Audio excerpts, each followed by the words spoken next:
welcome to Salon Talks. I'm Dean Obidala, and today, in studio, internationally known comedian Bassem Youssef, known as the Jon Stewart of the Middle East, sells out huge venues all over, millions of social media followers. You've seen him on Hulu's Rami, Netflix with Mo'ammer, a great guy.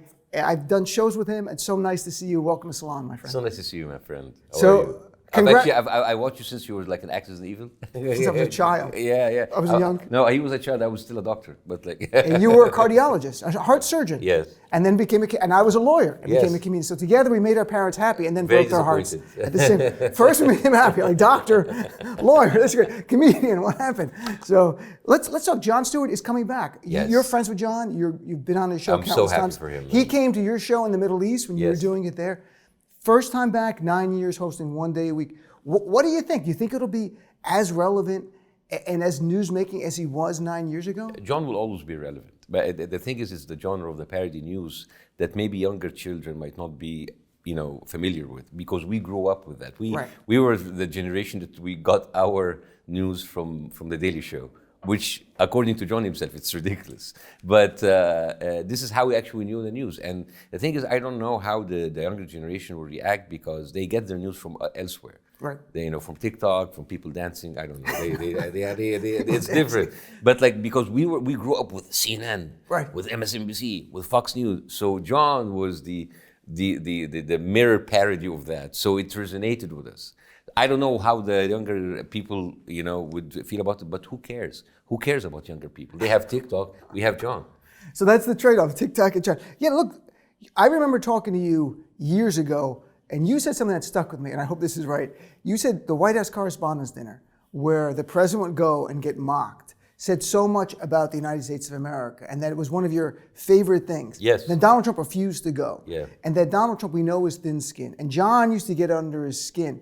What does it mean to you that Donald Trump refused to go to the White House Correspondence Dinner in the past, now running for president, lashing out against anybody who mocks him? And is this similar to what you saw in dictatorships? It is it's very worrying, because even if it was an empty gesture, the White House Correspondent Dinner was even a symbol that you can go and you can mock the strongest man in the world right in his face. So that was like a tradition that even the biggest enemies of the United States would look at that as like, oh, that's amazing, that's incredible, But when Donald Trump came for 4 years, he kind of he parted with that tradition. Right. I mean, the only other president who didn't attend the correspondent dinner was Ronald Reagan, and he was shot. And he even called in from the hospital. This is how important it was. Right. So it kind of worries me, because there's so many signs of being an authoritarian or a dictator. But the fact that you don't let anybody mock you or you despise that's a very worrying sign. I wonder if Jon Stewart will get under his skin. John used to the point where Donald Trump, before he ran for office, would smear Jon Stewart, would attack him online. And but Donald does this. Donald is a bully. Right. He talks to people who likes to see pigs fight in the mud, and they like that. It's like, and it's like the savage battles of the Colosseum. Down, kill him. He likes that. This kind of like raw anger, and he knows his audience, because his audience, his constituents are angry because of the economy, because of whatever there is. So he knows that this is a great outlet for them. This is what he did. He used to do that on The Apprentice, right, to get people down, push people down. So he knows that this is like fodder for them. This is entertainment. It is entertainment. They do love, like, he's emboldened by them. And people say with Donald Trump, the cruelty is the point, but that should be a comma, because it's not cruelty to the point in the sense of, let me be cruel. It's because the base loves it.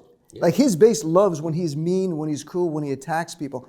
A lot of people actually vote for him not because they like him, because they to spite the liberals, because they hate the liberals. Right. A lot of people actually they don't care about even voting for anybody, but they hate the other side because the other side gives them a lot of reasons to hate.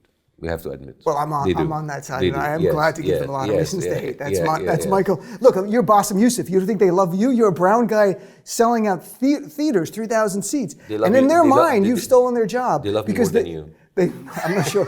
You can ask them. Here's the twisted logic of the MAGA people who are angry that you come here legally. You come here, I assume, and you sell out 3,000-seat arenas. But in their mind, that's what they would be doing if you weren't here. They can't even write a joke, but in their mind, somehow brown people or people of color. No, they don't think like that. They don't think like that. They always say like, oh, we're good with immigrants, but it has to be legal. So, but they don't understand that many of the people who come from our part of the world are actually mostly legal. Sure. They have a problem with people coming from Latin America, and it's not about even like the immigrants. It's about what do they think about their mind and their image, and you cannot blame them because their media tell them that this is a danger to America, and you need a common enemy. You always need a common enemy. How do you do that? You have to find an enemy, and the enemy will have to be an outsider. Whether you are a Jew in Germany, whether you're a Palestinian in Israel, whether you are a Hispanic in the United States, a brown person in Europe, you have to have an enemy, because how can you unite all of these people against a common enemy? Because there is no solution. There's always something to be worried about. And what you just went through is really the academic definition of what a fascist movement is, where it's never about solving problems. It's about ginning up anger and then picking a minority to make the target for all of your problems. And that's what's, so you lived in Egypt. You had to leave. We've talked about this before. You had to flee because of your comedy, making fun of certain people in power at the time. From living from that, under that, and seeing where Trump is going, the man who said he'll be a dictator only on day one, because that's what dictators do. They're so like, one day, that was enough. One day. What is your concerns for? What can you share with fellow Americans about what life could be under a true authoritarian? I have to say that I don't care. You don't care what it's going to be like? Tell me why. Because I was one of those people who would like vote blue no matter who. Right. I voted for Bernie Sanders. I voted for Joe Biden, and Joe Biden came with all of the liberal promises of equality, of right for minorities, and then we see him supporting a genocide. So why would I vote for him? So honestly, the whole thing about blackmailing us with Trump, so we have to vote for Biden, doesn't work. If this has to be America, so enjoy it, guys, because Joe Biden delivered the worst genocide in history, and I don't really care about voting in the United States elections anymore. I hear what you're saying. Now, first of all, I don't think it's the worst genocide in history, but it is horrific. Well, it's the worst genocide as we're seeing it. In a modern, right, to play out in real time. Right, I mean, it's not a competition. All right, there are worse genocide, but at least it's the only genocide that has been filmed over alive, and we're seeing it in real time. Maybe other genocide, we knew about it after they were done. Right. But now we're living it day by day, and we're seeing it, and nobody is doing anything about it. So honestly, I don't care about Joe Biden, and I kind of like, I call him Joe Geriatric Genocide Biden. He is he's the worst mockery of a genocide enabler in history.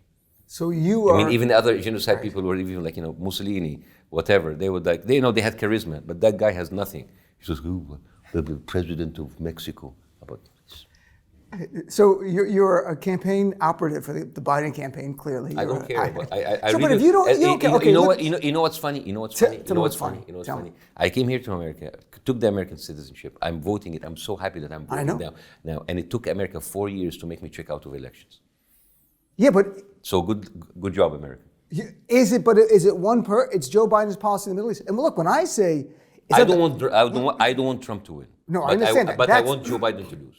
And that's the screwed up system we have, right? This binary choice and when I say it's not the worst genocide in the world, I'm Palestinian heritage. This is the worst thing I've ever seen in my entire life. But I just want to put it in context, because I don't think we have to in any way be hyperbolic about how bad. This is the worst thing I've ever seen in my entire life play out.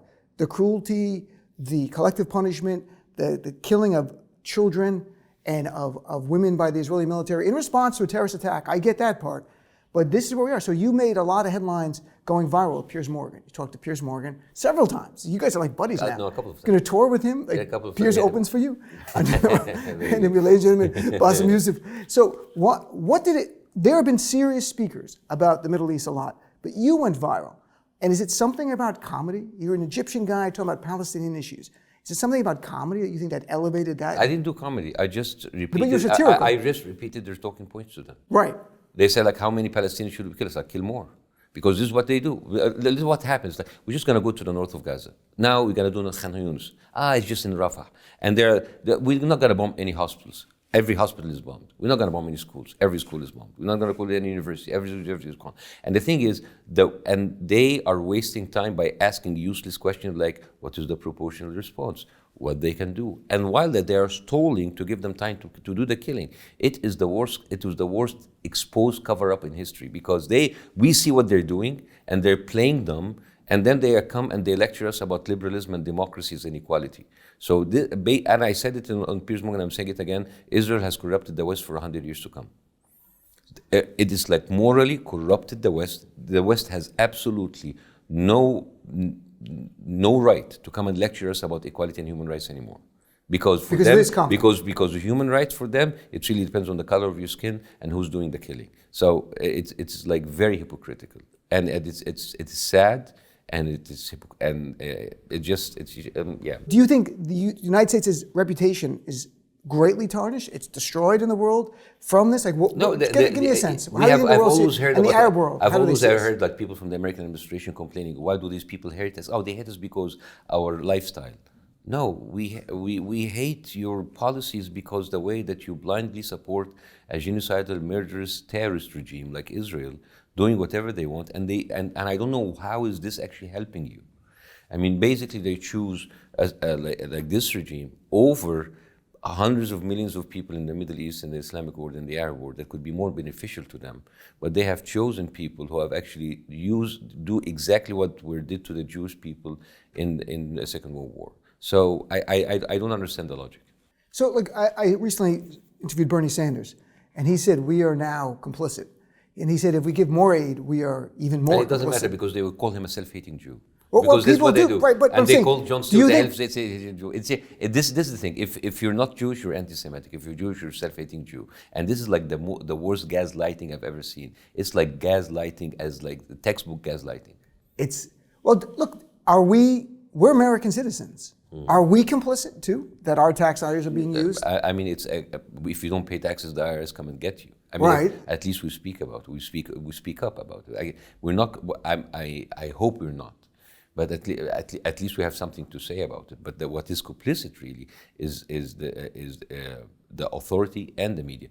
So is that then the burden on you and us to talk about it? I mean, is that what motivates you to be so passionate about this? Listen, I am. You can go to my social media. I'm not an activist. I don't tweet or post every single day. I get invited to places, I get asked about the matter, and I tell my opinion. Because I don't want to be, again, involved as an activist in this, because I have been burned in Egypt when I had my show dedicated to that. And it's just like very difficult to be put in that position where people tell you, go, speak, be our voice, and then you get burnt. So I'm trying to focus on my comedy, but when I get asked about these things, I can't avoid it. And you shouldn't, although you're on a comedy tour, so I understand the challenge of the balancing the two. But, you mentioned to me, though, you went on Piers Morgan and went viral. You've been very outspoken on behalf of Palestinian humanity, and that you lost a role in the new Superman movie and some other projects. What do you want to share? What do you feel comfortable sharing about that? I was a little bit bitter about losing the role, and I was kind of like very sad. Like, why when in the United States of America you can talk about Joe Biden, you can talk about Donald Trump, but you cannot criticize a foreign government, which is kind of like very sad, And then because of that, I was cast in the movie Superman, and then they told me we changed the script after Piers Morgan, and I want to assume good faith. I want to I want to believe that this is true. And I was kind of like I was a little bit bitter, and I wanted to go. I was like, oh, screw DC, screw Warner Brothers. But then I understand the emotional burden that those people have. I mean, those people have a connection with Israel. Yeah, I understand. For them, Israel is not a place. It's not just a country. It is an emotional connection, because those people and their ancestors went through generational trauma that I understand. So for them, the whole world, when they give up on them, they have a strong place that can defend them. So I understand that connection, and I understand maybe the people who are, in charge that took the decision. Looked at me and didn't want to have me, and maybe I understand. Maybe if I'm an Arab Muslim, I was the head of Warner Brothers. I wouldn't like a pro-Zionist or a pro-Israel to be in my movie if he attacked my people. I understand, but the thing is, they have. This is the trick that we need to not the trick. This is the thing that we need to dissect. When I attack Israel and attack its policy, Right. I'm not attacking Jewish people. Exactly. I want to tell those people I am not a danger to you, because that dream, that idea that you long for, and it's important to have, the right-wing government in Israel has spoiled that dream. It has ruined it. And you should not feel obliged to continue supporting something that's so heinous and hideous. If you look at the facts, I think Israel is the biggest threat to Jewish people all around the world. Those people don't have to feel connected to defend or obliged to defend Israeli action the same way that I don't feel obliged to defend ISIS actions. Mm-hmm. And yes, I have just compared ISIS to Israel, and I don't care. So the thing is... The same thing with Saudi Arabia. Do we feel compelled to defend Saudi Arabia? I don't want Islam to be defined by Saudi. I call out Saudi all the time. People attack Saudi Arabia and Iran and Egypt, and I never call them Islamophobe. Right, exactly. Because they are governments. Right. And governments should be criticized for anything. But the thing is, when I criticize the government, I'm not attacking the Jewish people. Mm-hmm. As a matter of fact, if there's like Jewish hate in the world, and there is, a huge part of it comes from the action of the Israeli government.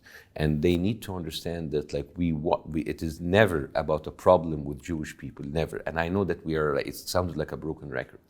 But what Israel is doing is a big disservice to the Jewish people all around the world, because nothing that Israel does go with the principles of the religion of Judaism. And I don't think it's right for Jewish people. I agree with you. It's not like Netanyahu, before he orders a missile strike, looks at the Old Netanyahu Testament. is friends with all the anti-Semitic Congress people. But Netanyahu is friends with people who said the most horrible thing about Jewish people, but in the same time they support Israel, which is like it's a crazy paradox. So when you're doing your comedy, do you process this passion that you have for getting the word out about the Middle East on the stage and turn it to laughter? In my comedy, I have my hour. And this is the same hour that I've been doing before all of that broke out. And I do the same as it is. Because, we tour with the same hour until we're able to sell it. Sure. So I don't want to be a big part of my show, because I don't feel comfortable talking about it in my show when it's still going on. So if you're coming to the show, don't expect that I'm going to do jokes about Piers Morgan or it's the same show. Biden? It's a good show. You doing jokes about Biden? Oh yeah, a lot of them. Trump? Yeah. Biden and Trump. Yeah. You perform your show. You do some tours in Arabic and some tours in English. This one's in English right now. You're Jersey, DC. You're sold out all over the place. Is there a difference in content? Yeah. It's totally different shows. Well, what is it? So my English show is my journey from being a doctor into coming here to the United States and staying. And it's kind of like my story between being a doctor, going to the show, having my show, being interrogated for my jokes, and then coming here to find myself in a totally new, different environment. In the Arabic show is before that. It is my life growing up till I became a doctor.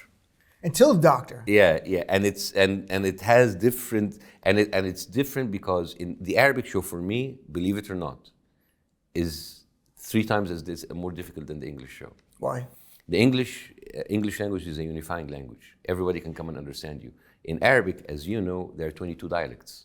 And the Arabic dialects are very different. It's not like the difference between Texas and New York. You're talking about like the difference between someone in Alabama and someone in Wales or in Scotland. Right. It is just different. And the humor is different, the reference is different. So big part of it is like how to play with the dialects with people from Morocco and from Tunisia and from Saudi Arabia and from Egypt and from Syria and from Lebanon. It's a very difficult show. And it's part of the show, playing with these dialect differences. And it's also challenging that there's words in Arabic that mean so many different things. I'm sure the context... That's part of the show. Like hen, my fiance, her name means India and 100 horses. Yeah. Like, how do you get those two? If you write that down, did you want 100 horses? You want to take it to India? So, look, I know you... I so respect your passion for the Palestinian people being a Palestinian heritage. And you put your neck out there, and you've suffered a backlash as a result, and you've canceled some things. And I know that you're upset with Biden administration, but you're a unique person. You lived in a dictatorship. You lived in an autocracy. And I know you don't care right now. You're like, I don't care, America doesn't have to know, but I want people to know what life would be like, not just comedy, but even comedy, if you wanted to touch on that, if Donald Trump were to get back in. And I'm not telling you to advocate for Biden or Trump. just so people understand, because again, you're unique. You lived under a Guys, dictatorship where you had to flee. we all lived under Trump for 4 years. Like people have already seen that. But this guy's gotten worse. This guy's in a different place. I mean, he's running on retribution and revenge. Yeah, let's He's do that. a dictator for a day. Let's see it. Let's bring it all down. It's going to be interesting. I really don't care. So you just want to see it happen. I really don't care. If you don't care about what happened to people getting killed, I really don't care about what happens here under Trump. It's interesting. So what's next for you? Before we wrap up, my friend, what's next for you? You're touring all the time. That's right now. People can see you across the country. I'm doing a lot of touring. I'm doing Washington D.C. Valentine's Day, and the next day 15th, and then I'm doing New Jersey 16th. I'm doing then Just for Laughs Vancouver. Oh, great. Arabic and English. That's great. So the first time Just for Laughs gets someone with 2 languages, and then I'm doing Tacoma, Seattle, 6 shows, and then I'm doing Detroit, and I'm going to India, and then I have a European tour in April that they're doing 10 cities, and I'm doing Abu Dhabi and Kuwait in May. You're a busy man. Well, Bassem, thank you for coming to Salon Talks. It's always great to see you. Always, my friend. It's been too long, bro. I remember when I got like a bootleg a CD watching, because I was too poor, didn't want to buy it. So I actually took like a pirated CD to watch Axis of Evil. So here we are. Here we are. Thank It's you. good to see you, bro. Thanks and thank you for tuning into Salon Talks.